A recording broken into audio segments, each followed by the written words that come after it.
We took a day to explore the National Naval Aviation Museum. It's the world's largest naval aviation museum with more than 150 restored aircraft representing the Navy, Marine Corps, and the Coast Guard.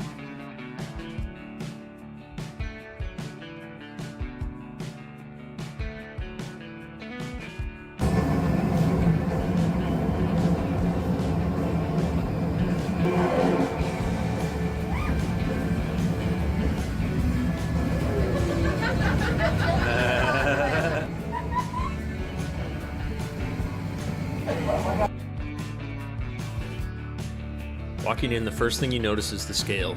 Full-size jets overhead, exhibits covering every era of aviation, and an entire section dedicated to the Blue Angels, who happen to call Pensacola home.